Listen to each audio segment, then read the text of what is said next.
appearances, this community could be in Iowa, California, or Tennessee. It looks like an American town. As American as apple pie and ice cream. As a matter of fact, you can find apple pie here and ice cream, too. But appearances are deceptive. This is not an American town. It isn't even in the United States. However, it may be assumed that such a town does exist, shrouded in secrecy and protected by utmost security, deep behind the Iron Curtain. Russia seems to have plenty of barbed wire to enslave its own people, to keep freedom out. You might call this a college town, communist style. As part of a long-range plan to destroy our free way of life, these young communists are studying the economic, political, and religious institutions that are the very heartbeat of America. They're studying you, the way you talk and think. They're becoming acquainted with supermarkets, baseball games, and hot dogs, with all the precious freedoms which Americans so casually enjoy.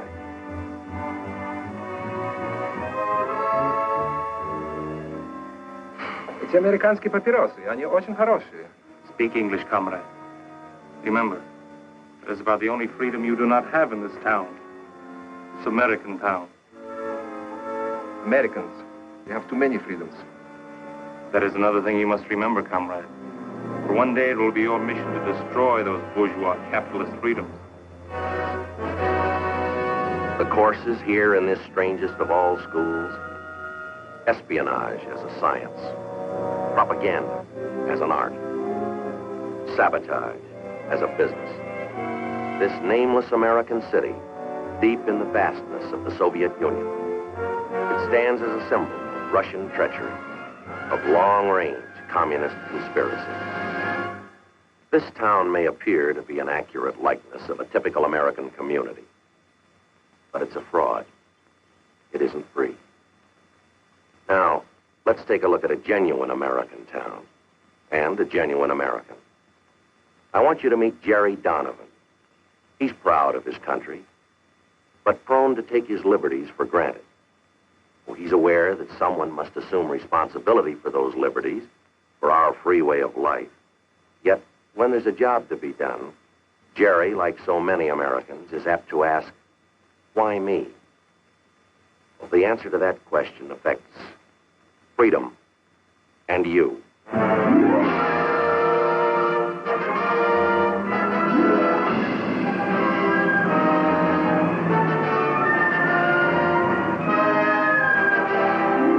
This is Jerry's house, and that's Jerry's little boy, Jimmy. He's the fastest runner in his class.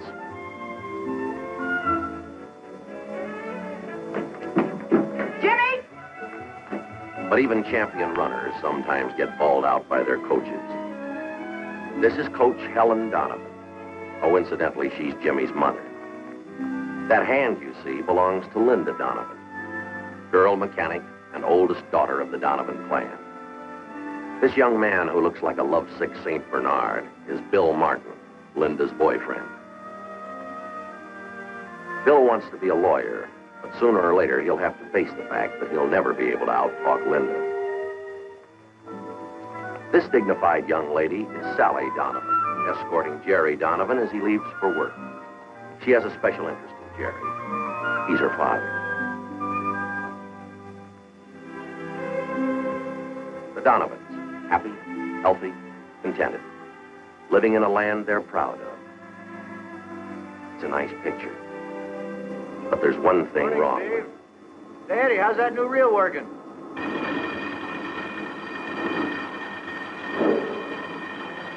Hi, George. How goes it? Morning, Bertha. What'd you say? Morning, Bertha. Bertha, that's what I call my lathe. It's sort of a nickname. All right, sweetheart, the vacation is over. Now we go to work.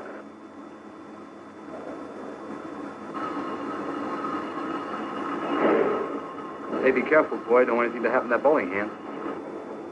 Hey, Pete, I was pretty good last night, wasn't I? Well, not bad. Not bad. See the way I picked off that last 5-10 spare, a little hook, and zoom right on the button, huh? Yeah, well, too bad it was a practice game. You better save a little of that luck for the league championship. Luck, you say? That Pete, the old master, is not going to lose his touch. Okay, Master, I'll sleep easy. See you later. Hey, Jerry, you gonna make the meeting tonight? No, I can't. Well, it sounds pretty important. Management's getting together with our union committee to iron out some differences. You ought to show. Not a chance. The in-laws are in town. Helen wants me to stay home. Swap jokes with the old boy. Anything to keep her happy, you know how that is. Sure, buddy. I'm a married man myself, remember? See ya. So long, Pete. Well, Bertha, jest is over. Let's get back to work.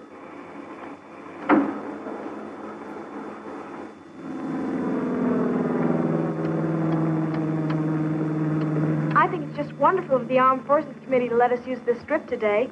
Glad to do it. Here he comes.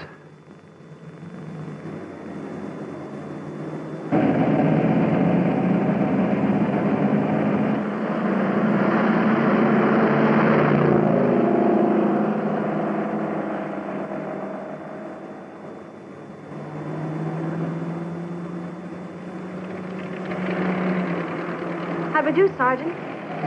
Look for yourself.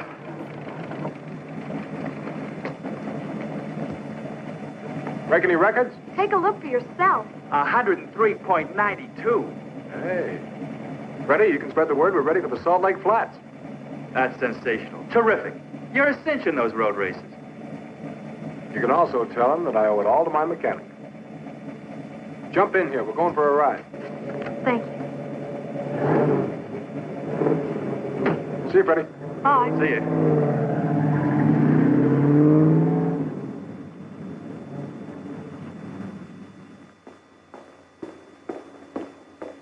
Oh, no. What's the matter? You're being drafted in 2 weeks, right? Right. Then what about the road races? Honey, is that all you're worried about, is the road races?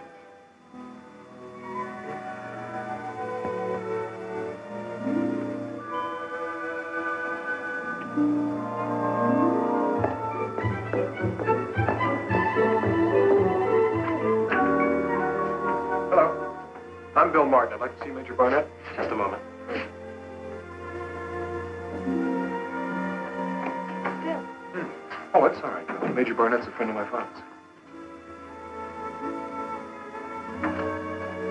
Come in, please. Thanks again. Major Barnett? I'm Bill Martin, Owen Martin's son. Well, Bill, this is a surprise. Let's see, the last time I saw you, you were playing shortstop for Little League. Yeah, it has been a good while, hasn't it? Oh, this is Linda Donovan, Major. How do you do, sir? A pleasure, Miss Donovan. What can I do for you, Bill? A few weeks ago, I went down and took my physical, and then I was notified that I'd been classified 1A. Then I got my orders to report for duty. Congratulations. Thank you, sir. What I was wondering was, well, is there any way that I might get a postponement? Well, now, since you aren't under my command, this will have to be unofficial. However, there are extenuating circumstances. Health, hardship. There's a reason for your requesting a postponement fall into either of these categories? Not exactly, sir. There's some road races coming up in 3 weeks, and I wanted to enter them. And that's the only reason why you want your orders postponed? No, sir, there's something else. Linda and I, we want to get married, Major. I'm glad you remembered to mention that little point.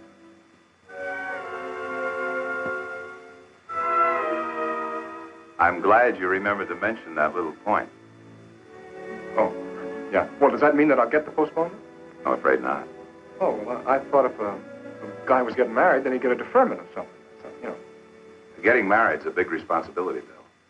But entering the service is also a responsibility. Now, here in America, the bulk of our military power is made up of citizen soldiers, like you. People serving their country where and when they're required. Now, for our armed forces to function effectively, each individual fighting man must be able to assume the responsibility of the uniform. That's his privilege as well as his duty. Now, that doesn't mean you shouldn't get married. But if you really feel you're ready for marriage, 2 weeks should be as good as 2 years. It's up to you, both of you, to make the decision. Yes, sir. Thank you very much for your time, Major. Good luck, Bill. Goodbye. Goodbye.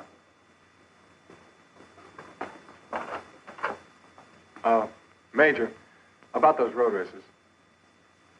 I guess we didn't figure on breaking any records anyway. We'll see you. Bye. Goodbye.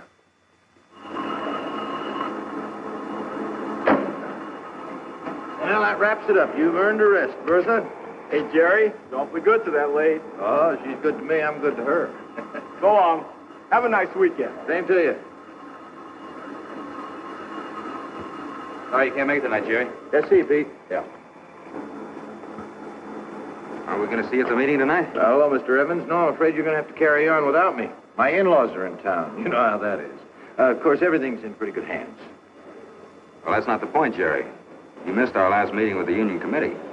There's going to be some pretty important items on the agenda tonight. You ought to be there. Say, aren't you forgetting something? You represent company management, remember? Now, what do you care whether I show or not? Well, I do care, Jerry. We're always willing to iron out any difficulties with the unions, but we want to do it on a representative basis. Otherwise, all our efforts are meaningless. You know that. Yeah. Well, excuse me, Mr. Evans.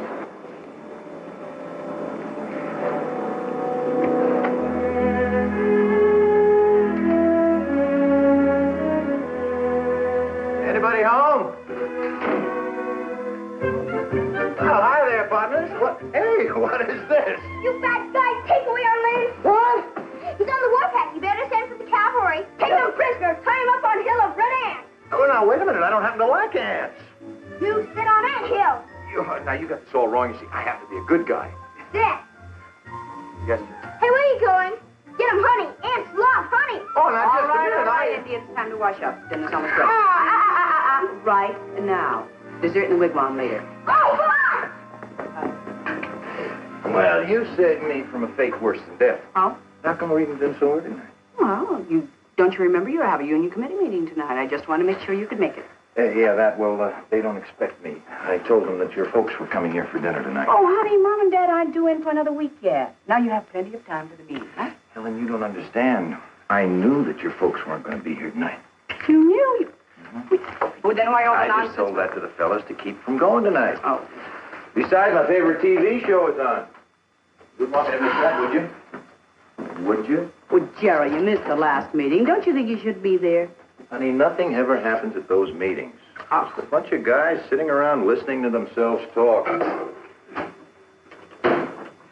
Now, the important thing that really has me worried Yes. is what's for dinner tonight, stew or hamburger. Ha, ha, ha.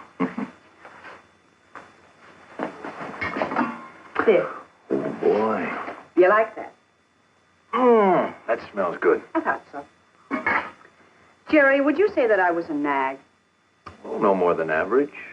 Well, I'm afraid I'm going to be just this once. Why? Well, this morning you told me that you wouldn't be able to make the PTA meeting next Wednesday, right? That is right. Old Mrs. Potter reminds me of a lovesick hippo. Besides, Wednesday's my bowling night. Oh, Jerry, can't you think of anything besides bowling and then television? Well, the way you talk about that PTA, you'd think it was some kind of a hush-hush government meeting to determine the future of the nation. They can struggle along without me. Well, what about Jimmy's father-son banquet tomorrow night? He's been counting on that for weeks, you know that. Well, now, that is different. Wouldn't miss that for the whole world. Besides, I wrote my speech already. Oh? Yeah, I've been rehearsing it all week. Listen to this. Members of Troop 28 are gathered here tonight to discuss the ways and means of finding homes for Trooper Ryan's 6 new collie pups. How does that sound? Pretty bad. Yeah. No, I can hear them applauding already. Well, no, thank listen, you. just one more question. Just one. What about your reserve meeting, your next one? You missed the last one, and you missed the one. Well, honey, you go did. to all of those. All right, I'll tell you what. I will talk to my secretary in the morning and find out if my schedule will permit me to go to the next one. Would you quit bugging me? Bill Martin's here. I asked him to stay for dinner. Hey, that's good. I wanted to talk to Bill about how his team can beat state this year. Again? Well, he didn't listen to me last time. Now, Bill, this is the play you've got to watch out for. Now, their quarterback takes the snapback. Right. He hands off to the left half, who goes wide. Yeah, so how are they going to get around these No, but that's just it. See, he doesn't try to go around. He throws a running pass, but by now he's got 2 men in the open. Hey, Mom. Linda's putting coffee on her strawberry. Linda put coffee on a strawberry. All right. You finished your dinner now. You can be excused. Night, Daddy. Good night, beautiful. Listen, you please move up, will you? Night, Daddy. Night, Jimmy. Night. You be a good boy. Coffee on a strawberry? Oh, well, I never thought. Hey, go to bed. Really, Mother, how can he be so childish? Well, Linda, you have to admit that coffee over strawberries is a rather strange combination. Is there something on your mind? How can you tell? Want to break up the huddle? Now, Bill, this is a play you've really got to look out for.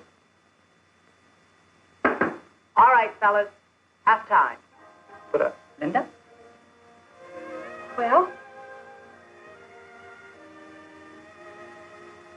Bill and I have given serious consideration to the situation, taking into account our ages and...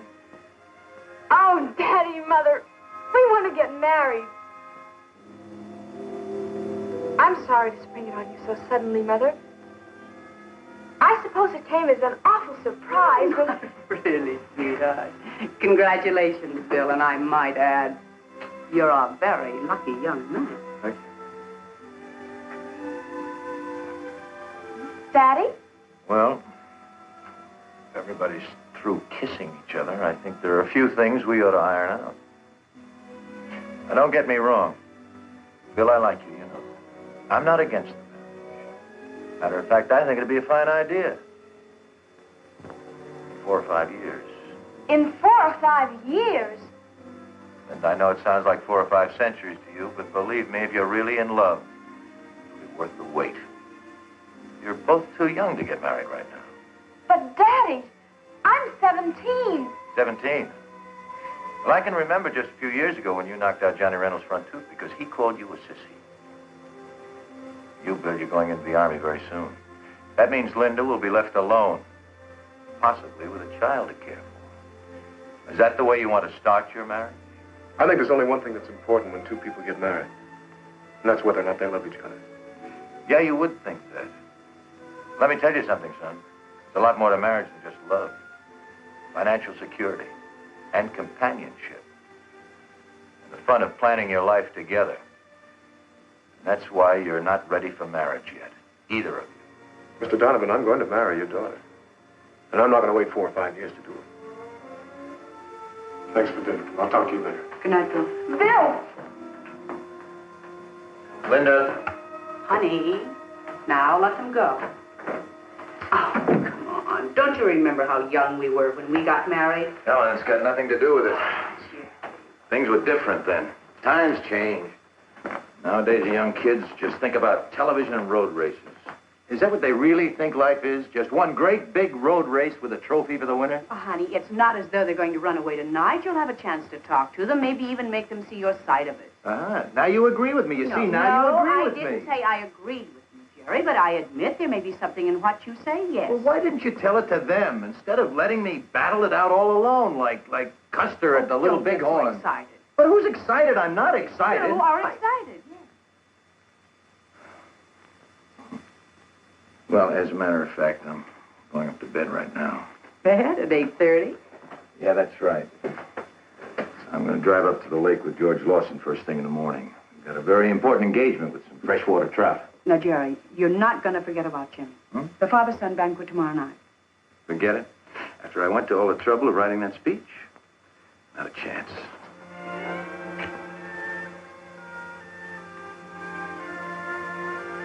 Good night.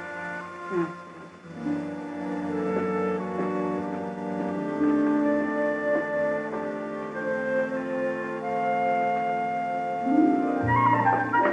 Mom, I'm all ready. Mom? Look here, sweetheart. My goodness, you're a little bit early, aren't you? Come on over here and let's take a look at you. Well, this could stand a little bit of straightening, and that hat. There. Let's see how...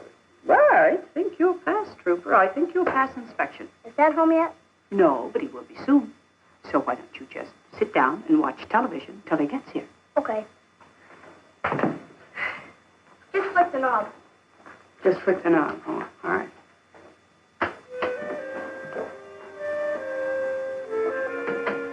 Hey, everybody, I'm home. Where's everybody? Helen, come here. I've got something to show you. Beaks are beautiful, not one under 2 pounds. And I caught my lip. What's the matter? I told you never to hold dinner for me when I'm out fishing. Wasn't dinner, Jerry. But It wasn't dinner. no. I meant to be back in time for that banquet. I forgot. I just forgot. I believe you. But I can't excuse you. That's up to him.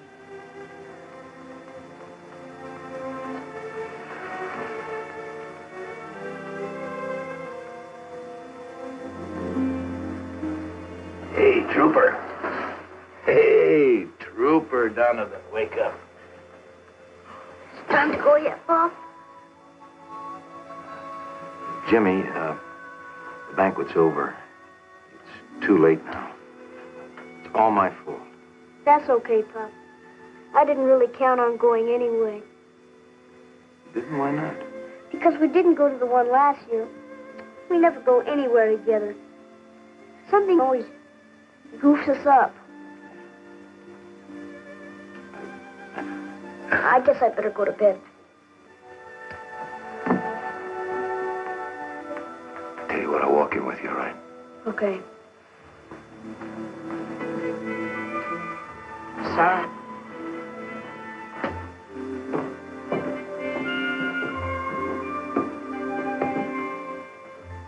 Trooper Donovan, I have my speech right here. I'm going to save it for next year's banquet. Is that a deal? Sure, Pop. Jimmy? No hard feelings? Sure, Pop. No hard feelings. Attaboy.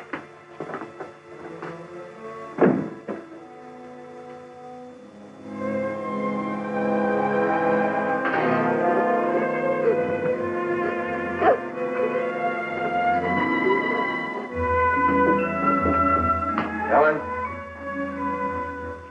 Helen? Yeah. Well, they're here. My orders. Jerry Donovan, Chief Machinist, made U.S. Naval Reserve report for 2 weeks active duty. Wouldn't you know? Honey, you knew they were coming when you put in. Well, it seemed like a good idea 2 months ago, but now I wish they'd let somebody else do the job. Any particular reason why? Just comes at a bad time, that's all. Well, the kids will be getting out of school. The bowling team has a chance to win the league championship. Now, then there's this trouble with Bill and Linda. I don't know. I'll get it.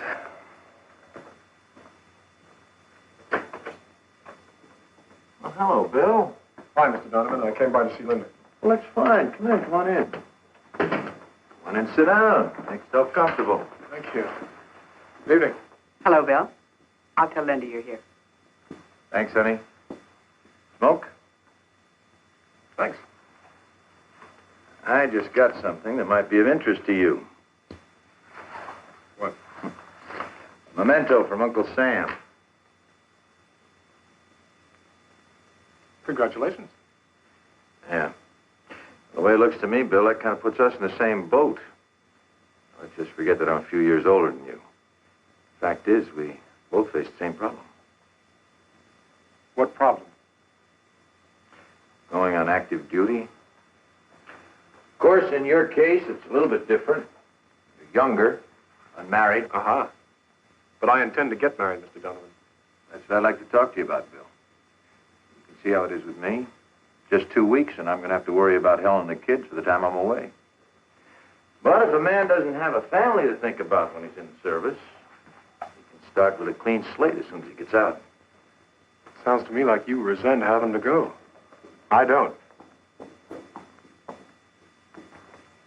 And I'm not going to wait 5 years to marry your daughter. Thanks for the smoke. Bye. Good night, Dad, we won't be late. Good night. I wish I knew what to do to pound some sense into these kids' heads. Oh, Jerry, I think these kids have more sense than you give them credit for. I'm going to turn in. Good night, beautiful. Don't you want something to eat? No, I had a sandwich on the way home. Jerry, sweet dreams.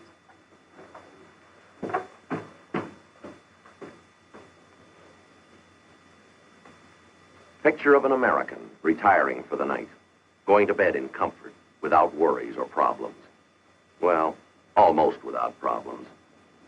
Linda and Bill may mean momentary worry, but in America, there's always tomorrow, with its bright promise. And problems will work out. Somehow, things always work out. Now, in a few minutes, Jerry Donovan, father, fisherman, machinist, and loyal American, will be asleep. But tonight, instead of the sweet dreams his wife wished him, let's give Jerry a nightmare, a real red nightmare. Now, you remember that Russian town we saw earlier? The town that looked like it belonged in Kansas or Ohio or Vermont? Let's lift that town out of the Soviet Union. Let's superimpose it on Jerry's hometown. And those precious freedoms Jerry so complacently accepts. Let's see how many freedoms Jerry might lose if suddenly he had to live under communist domination.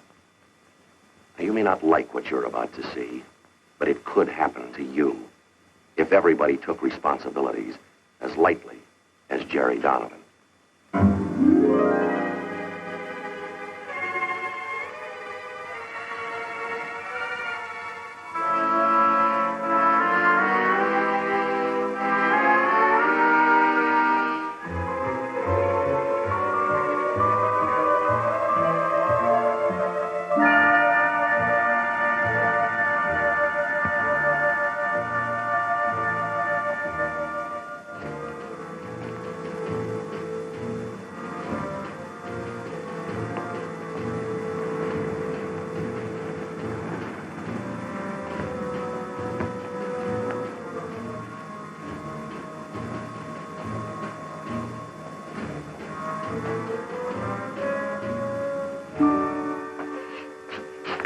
Charlie, will you hurry up with the coffee? All right. I've only got one pair of hands. Jerry's a little confused. Things seem different now, and they should, because freedom has suddenly vanished. Fortunately for Jerry, this is just a nightmare, the result of a troubled conscience.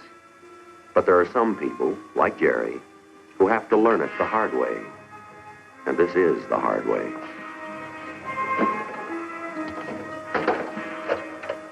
Your permit number, please. Permit number? Operator, I don't have a permit. I just want to call my house. I want to talk to my wife. No personal calls are allowed without a permit from the commissar. You will get off the line, please. Operator.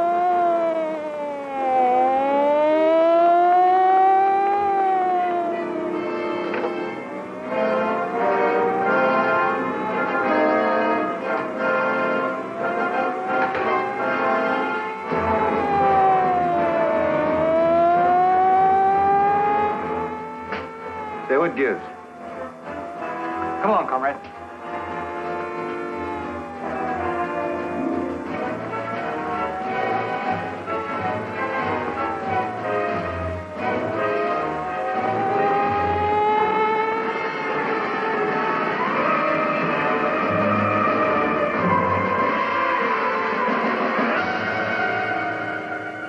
My congratulations, comrades.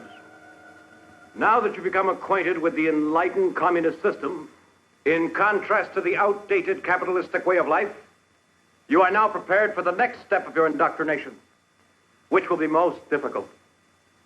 When the moral fiber of the United States weakens and the economy collapses under the pressure of competitive coexistence, you will assume control. You will move into every phase of American political and economic life.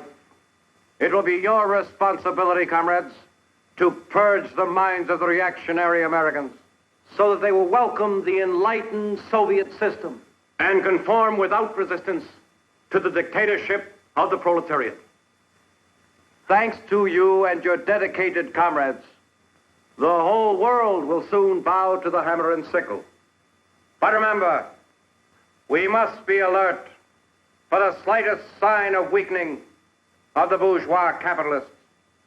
You will find that duplicity, deceit, treachery, and inconsistency can be effective weapons against these gullible Americans. Again, my congratulations, comrades. Continue the good work.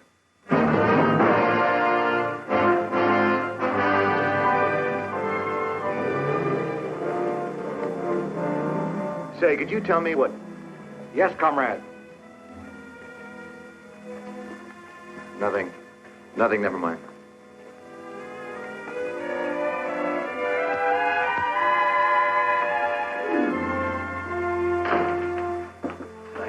Thank God you're all right. I have something to do. Gee, Helen, I'm sorry I'm late. Something strange happened. Something very strange. I was standing in the plaza... Never mind that. But you are disturbing the children. Their meals are to be consumed without interruption. I don't blame you for being sore. But I'll make it up to you. Tomorrow night, we'll have an early dinner at the steakhouse. Then we'll take the kids to the drive-in movie. That would be quite impossible. Tomorrow night, you've been selected to address the Parent-Teachers Committee. The what? Oh, no, there must be some mistake. They don't want me. What would I talk about? How Jimmy's team lost the Little League championship last year? The subject of your address has already been selected for you. The theme will be how the new communistic life benefits children. Now, wait a minute. What if I don't want to talk about that? What if I don't want to talk at all? I would advise you not to object. Recently, the party learned that you were on the debate team while in school. They were very disturbed that you kept this fact a secret from them. Experienced speakers are needed by the party. They'll make very good use of you. That's right, and next week you will make another speech to the young pioneers. Oh, really? And what am I to say? Or does the party have that figured out, too? Your topic will be Communist Youth and Industry. You will tell about the success of the school reform plan and the record yield of corn harvested on the children's farm. Why is it that everybody knows what I'm supposed to say except me? The speech was delivered here yesterday, and the children took it to school with them. They told us that if we learned it, we would understand the communist purpose. Oh, they did they? Well, I just happen to be your father. If you don't mind listening for a minute, there are a few facts I'd like to explain to you. Sergeant, check the kitchen. You look in the back. I'll be upstairs. Hey! What is this? Where do you think you're going? We have no time for explanations. Already we are 15 minutes behind schedule. I don't care who sent your why. You're not going to take another step until I see your warrant. Warrant? We need no warrant. As a member of the Young Communist League, your daughter has volunteered for farm work. She's to be transported immediately. The truck is waiting outside. Wait a minute. Let me get something straight. You say my daughter volunteered? That is correct. Here's the signature. Requesting transport to the People's Collective. Signature on that piece of paper is false. And everything you've said is a lie because my daughter would never leave here of her own free will. Sergeant! You've got no right to be in this house. I'm going to give you just 10 seconds to get out of here. Daddy? It's true, Daddy. I did volunteer for farm work. Brenda, why? The party convinced me that I should free myself of the lingering bourgeois influence of family life. I am ready.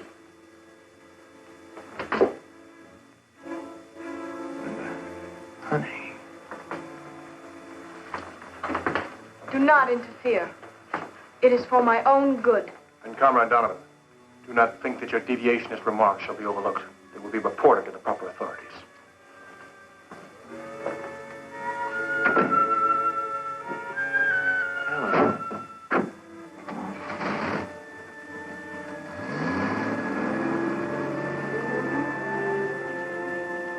Morning, Slim.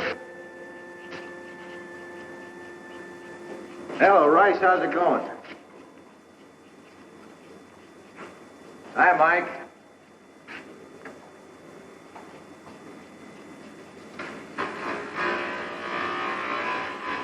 Hello, George.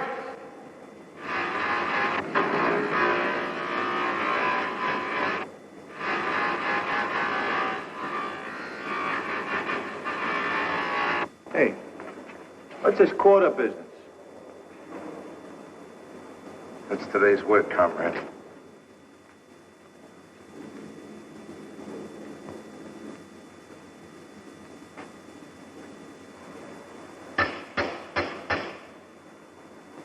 Hello, Pete. Having a little trouble. Bertha doesn't seem to be in a working mood. The late must be fixed immediately. You have a quota to fulfill. If you fail, we'll all be held responsible. I'm doing the best I can. Quota or no quota, I can't do anything till I get this fixed. Well, then I advise you work during your lunch hour. The quota must be met, and Comrade Commissar isn't interested in excuses. Honey, I overslept. The kids get off to Sunday school all right? Well, it's a beautiful day. As they get back from Sunday school, why don't we all pile into the car and go over... Hey, what is this? Someone going on a trip? You could call it a trip. Actually, the children are going away to a state school. Now, wait a minute. Wait just a minute. I don't know what's happened to you or what they've done to change you, but you're not going to send these kids away. Oh, she's not sending us away. It was our idea. We learned in school that home life does not encourage the growth of the collective character which the party wishes to develop in its young people. It's your fault. You should have spent more time training us to think along party lines. Instead, you yourself have been guilty of deviationism and bourgeois sentimentalism. As a member of the Young Pioneers, it will be my duty to report you. You better listen to me. All of you. I don't want to hear any more talk about state schools and party lines and collective character and deviationism. This is going to be a family again, and I know just where to start. You two are going to Sunday school, and you're going right now. Mommy, tell us. No use to argue. Mom! This time, I'm going to overrule the party. Come on. Dad! They've been poisoning you kids with those lies long enough. Now you're really going to find out what the truth is all about. We tried to tell you, Dad, but you wouldn't listen. There is no more Sunday school. Please take us home now, Daddy. Everybody's looking at us. It's a mistake. Somebody made a big mistake. Come on, we're going to get this straightened out right now. Come on. Come on inside. Come on, Jimmy.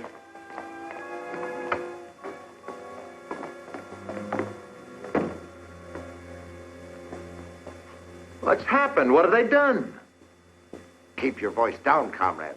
Otherwise, I shall have to report you. Who put these displays in here? This is a house of worship. You are mistaken. This is the People's Museum. And I warn you once more. This place is a lie. Everything about it is false. These models? This was not invented by a Russian. The man's name was Bell, Alexander Graham Bell. And he was an American. Get that, comrade. Everything on this table is as phony as the town. The rotten system you call communism.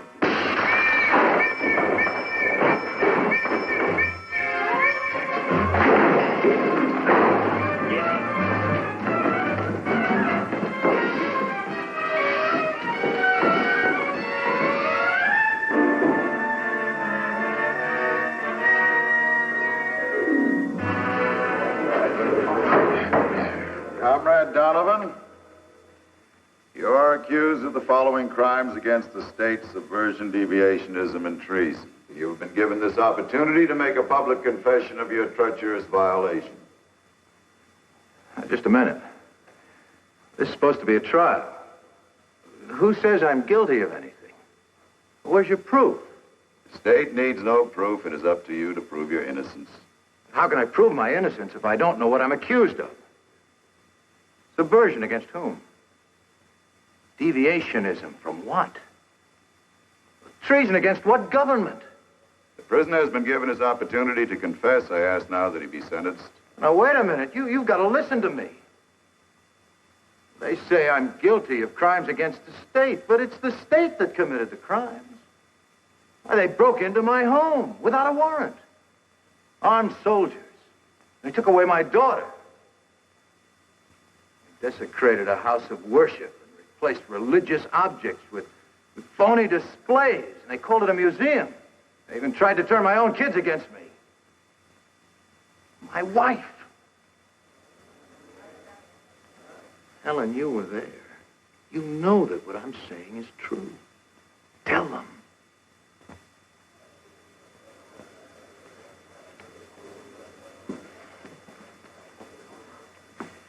Mrs. Donovan, this document contains your signed statement. It proves that your husband tried to turn your children against the communist state. Is the statement true? Yes.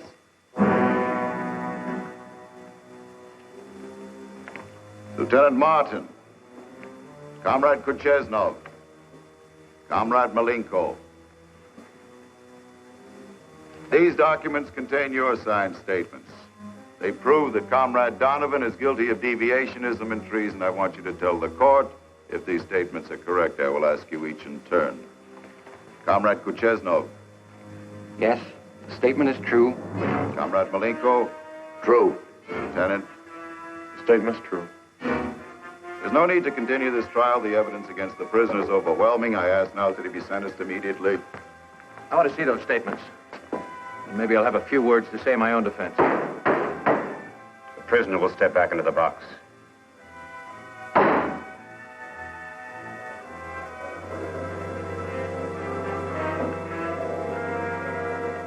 There is no need to examine the statements of the witnesses.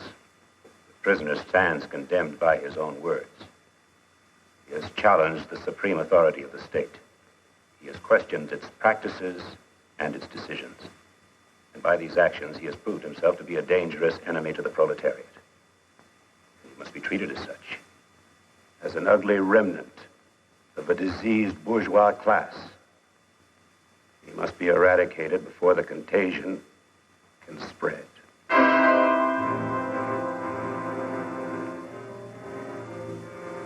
Comrade Donovan, you are hereby sentenced to be shot at a time and place to be decided by the court.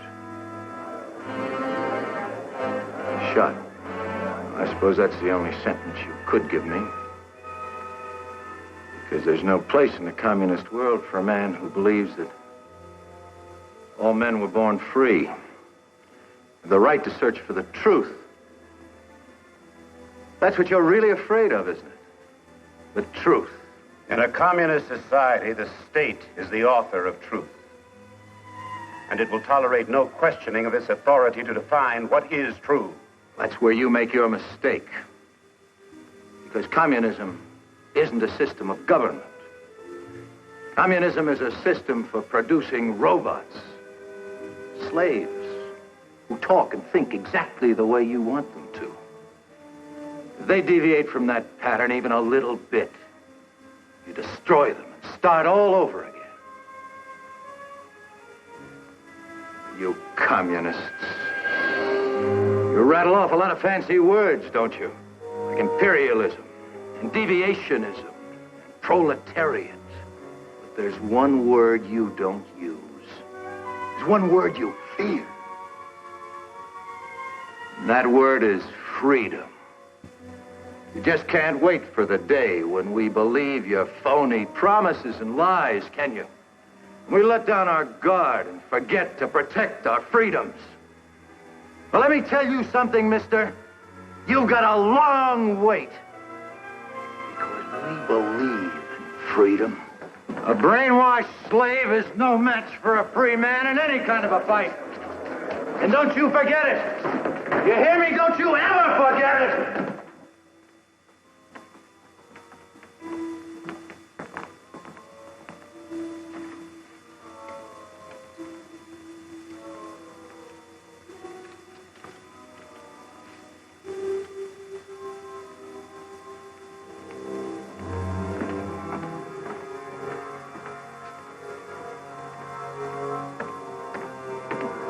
Donovan.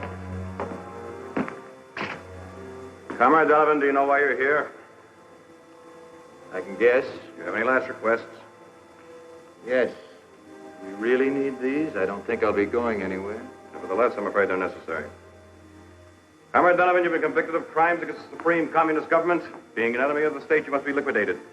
I have been commissioned to carry out your sentence. What, no firing squad? I'm afraid not. However, as a last favor from the government, you are hereby granted one final chance to confess your crimes. If you wish, a recorder will be summoned to take down your statement. I have a statement to make, all right, but you can deliver it. You just tell your government that someday its own people are going to get wise to it. Someday there's going to be enough holes in that iron curtain that all of your people will be able to escape to freedom. You'll never be able to build a wall strong enough to hold them. One of my own countrymen once said, you can't fool all of the people all of the time. Believe me, you communists can't keep fooling the entire world. You can't even keep fooling your own people. Because the news about communism is getting around. That it's only another word for slavery. Don't worry, Jerry. that bullet will never reach you. Because it's time to bring you back from your red nightmare. What you have seen is not entirely fiction. Greater brutality is taking place right now in countries which have been swallowed up by the communist machine. We know that Jerry is waking. Let's see if his dream has impressed him.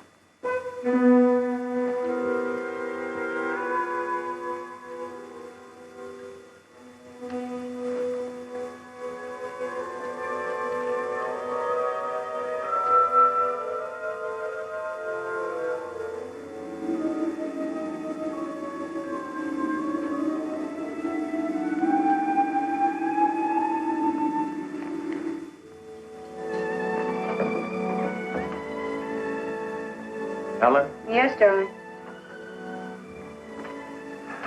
Helen? Honey, the kids polished off the eggs. Would you mind cereal? Sure, it'll be fine, just fine. I'll get it just Good morning.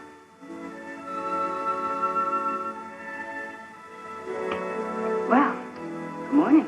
Good morning. Daddy, will you buy me a new space helmet? A what? He's gone from wide open spaces to outer space. Oh, he is he? Yeah, I guess we can put you in orbit all right. You get a space helmet. Hey, Mom! Mom!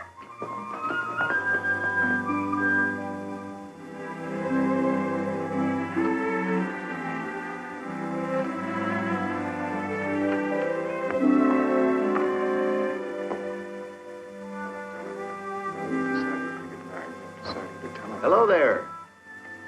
Hi, Daddy. Hi. Mr. Donovan? Bill? If you two kids don't have this car in shape by now, I don't think you ever will. Well, if you'd like to talk some more about that marriage business, you better catch me while I'm in a good mood. Oh, Daddy. We've got something to tell you. Now, you haven't run off. No, that we haven't done. But we have decided to wait. Not 5 years, mind you. But at least I've finished my hitch in the service. That's a wise decision, Bill. Yes, indeed, I think that's a very wise decision. How about some breakfast? Good idea. Let's go.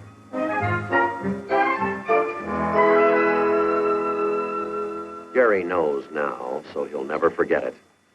Responsibilities are a privilege, an inherent American right, the strength of our nation. The bright hopes of a free world are founded on the dedication of individual Americans.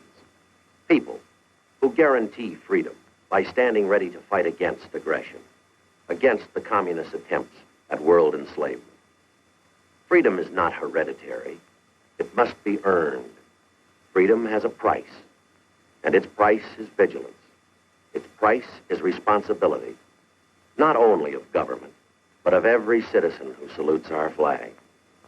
Those who serve as a part of our nation's armed might, and those who have served, they guarantee freedom's continued existence.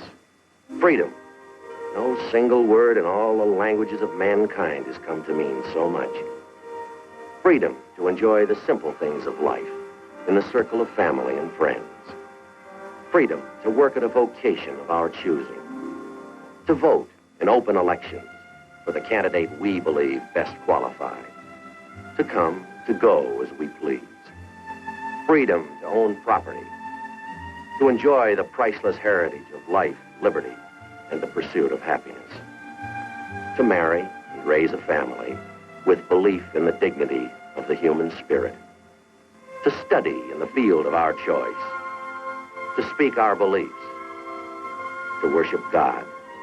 These freedoms that spell America. They represent a way of life that has become the farthest advancement of mankind on this planet. The world community is always threatened, as it is at this very minute, by predatory nations poised to destroy, to devastate, to enslave the world's people. To prevent communism from consuming the entire free world, there stands but one man. That man is you, the individual, the American. You and millions more like you.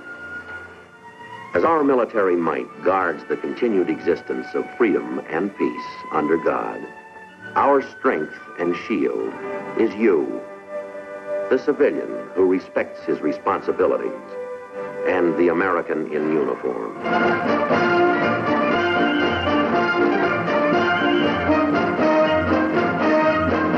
You, the individual American soldier, and the United States Army, a force for freedom safeguarding our way of life.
Manning the Navy's ships and planes, watching and guarding the world's seaways.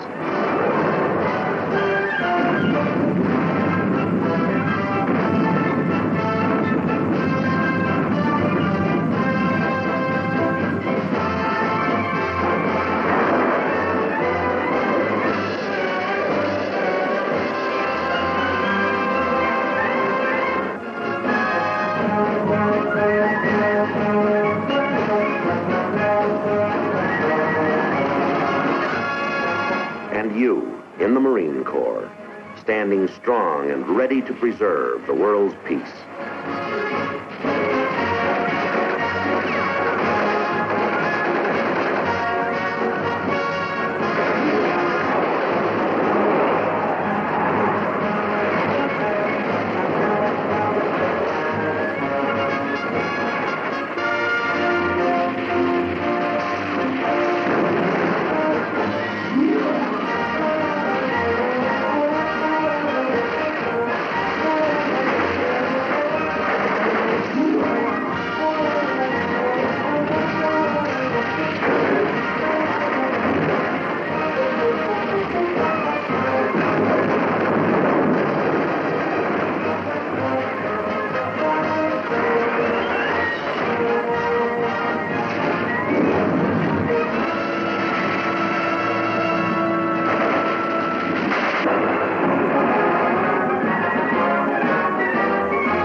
The men who fly our Air Force planes, and those who keep them in the sky as a mighty persuasion for peace.